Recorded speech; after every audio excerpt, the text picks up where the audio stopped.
दिल्ली की हवा हर सर्दी में जहरीली हो जाती है, लेकिन ये समस्या सिर्फ मौसम या किसी एक शहर तक सीमित नहीं है। ये उस राष्ट्रीय विफलता का प्रतीक बन चुकी है जिसमें प्रदूषण जैसे गंभीर संकट से निपटने की जिम्मेदारी को वर्षों तक टाल दिया गया। जब लोग जलती आंखों, चुभते गले और सांस लेने में तकलीफ के साथ जीने को मजबूर हो, तब ये कहना कि ये सिर्फ दिल्ली की समस्या है सच्चाई से आंख चुराने जैसा होगा। वायु प्रदूषण राज्य की सीमाओं को नहीं मानता, लेकिन हमारी नीतियां और राजनीति अब भी उन्हीं सीमाओं में उलझी हुई हैं। बता दें, पिछले कई वर्षों से हर सर्दी में वही दृश्य दोहराया जाता है। क्रैप के कड़े उपाय लागू होते हैं, वाहनों पर प्रतिबंध लगते हैं, निर्माण कार्य रुकते हैं और स्कूलों को बंद करना पड़ता है। वायु गुणवत्ता प्रबंधन आयोग की ओर से आदेश भी जारी होते हैं और प्रशासन सक्रिय दिखाई देता है, लेकिन ये सक्रियता अस्थायी होती है। जैसे ही मौसम करवट लेता है, वैसे ही सख्ती ढीली पड़ जाती है। मूल सवाल अब ये है कि क्या इन तत्कालिक उपायों से कभी प्रदूषण की जड़ पर वार किया गया है, या फिर हर साल संकट के समय केवल आग बुझाने का काम किया जा रहा है। हकीकत यह है कि दिल्ली की हवा सिर्फ दिल्ली में पैदा नहीं होती।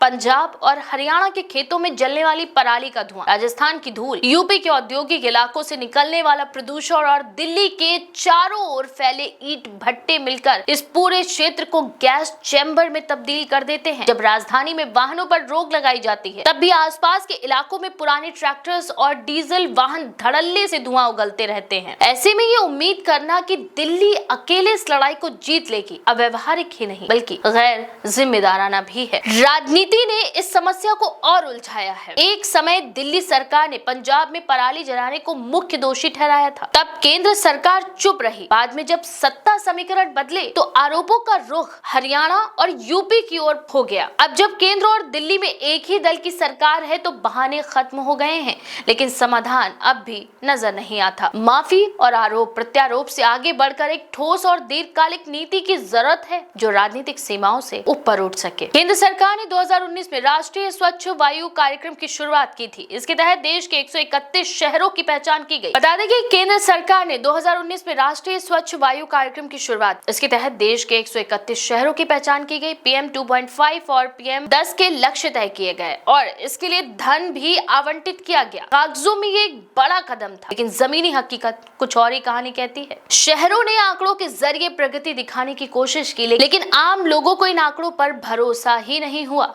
लोगों के लिए उनकी आंखों में जलन और सांस की तकलीफ सरकारी सेंसरों से ज्यादा सच्ची गवाही बन गई। समस्या केवल नीति की नहीं बल्कि उनके क्रियान्वयन की भी है। कई राज्यों ने प्रदूषण नियंत्रण के लिए मिले फंड का पूरा इस्तेमाल ही नहीं किया। दिल्ली जैसे शहर भी फंड उपयोग में पीछे रहे। पड़ोसी नोएडा की स्थिति और भी खराब रही। जब संसाधन मौजूद हो और फिर भी उनका उपयोग ना हो तो सवाल उठता है कि गलती आखिर। इसका एक बड़ा कारण यह है कि केंद्र की एजेंसियों के पास सख्त प्रवर्तन अधिकार ही नहीं है। वहीं भारत में केंद्रीय प्रदूषण नियंत्रण बोर्ड और राष्ट्रीय स्वच्छ वायु कार्यक्रम जैसी संस्थाएं नीतियां बना सकती हैं, दिशा निर्देश जारी कर सकती हैं, लेकिन वे सीधे तौर पर जुर्माना लगाने, मुकदमा चलाने या उद्योगों को बंद करने की शक्ति नहीं रखती। उन्हें राज्य प्रदूषण नियंत्रण बोर्डों पर निर्भर रहना पड़ता है, तो जो राज्य सरकारों के अधीन काम करते हैं, ऐसे में राजनीतिक इच्छा शक्ति के आधार पर कार्यवाही होती है। कहीं सख्ती होती है तो कहीं आंखें मूंद ली जाती हैं। इन सभी के उलट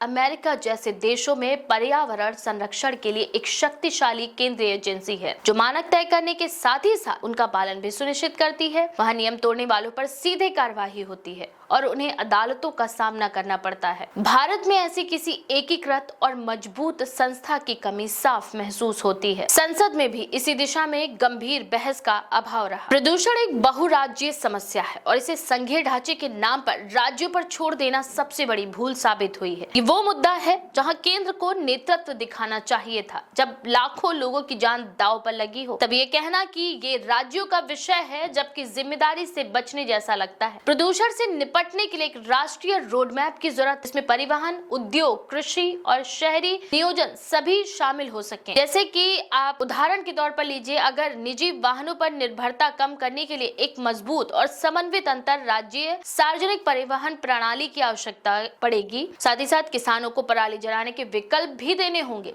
सिर्फ दंडात्मक कार्रवाई से काम नहीं चलेगा। ईंट और भट्टों और छोटे उद्योगों के लिए स्वच्छ तकनीक को अनिवार्य भी बनाना होगा। ये सब तभी संभव है जब केंद्र पर एक ऐसी एजेंसी हो जो न सिर्फ नीति बनाए बल्कि उनके पालन को भी सुनिश्चित करे। आज स्थिति ये है कि दिल्ली का वायु गुणवत्ता सूचकांक वैश्विक सुर्खियों में रहता है और भारत को शर्मिंदगी उठानी पड़ती है। दूतावास स्वास्थ्य चेतावनियां जारी करते हैं, खेल आयोजन प्रभावित होते हैं और आम लोगों का जीवन भी संकट में पड़ जाता है। सभी के बावजूद हर साल वही बहस दोहराते और वही अस्थायी उपाय अपनाते हैं कि चक्र तभी टूटेगा जब प्रदूषण को सचमुच एक राष्ट्रीय आपातकाल के रूप में देखा जाएगा। केंद्र सरकार को आगे आकर स्पष्ट करना होगा कि प्रदूषण से लड़ाई में वह नेतृत्व करेगी। इसके लिए एक सशक्त केंद्रीय पर्यावरण एजेंसी का गठन बेहद ही जरूरी है, जिनके पास राज्यों को जवाबदेह ठहराने और लक्ष्य पूरा न करने पर आर्थिक दंड लगाने की शक्ति हो। प्रदूषण किसी राज्य की सीमा नहीं देखता, इसलिए नीति और उसके क्रियान्वयन को भी सीमाओं में नहीं बांधा जा सकता। आखिरकार सवाल ये नहीं है कि दोषी कौन है, बल्कि ये है कि समाधान आखिर कौन करेगा। जब तक हम इस समस्या को राजनीतिक चश्मे से देखते रहेंगे, तब तक हर सर्दी में वही जहरीली हवा लौटती रहेगी। अगर समय रहते ठोस कदम नहीं उठाए गए तो आने वाले वर्षों में ये संकट और गहराएगा। इसे पर्यावरण का नहीं बल्कि जन स्वास्थ्य और भविष्य की पीढ़ियों का सवाल है, जिसे अब और टाला नहीं जा सकता। अगर इस बात से आप भी सहमत हैं तो अपनी राय कमेंट सेक्शन में जरूर लिखें। ऐसी और भी लेटेस्ट अपडेट्स के लिए देखते रहें द पेज 19।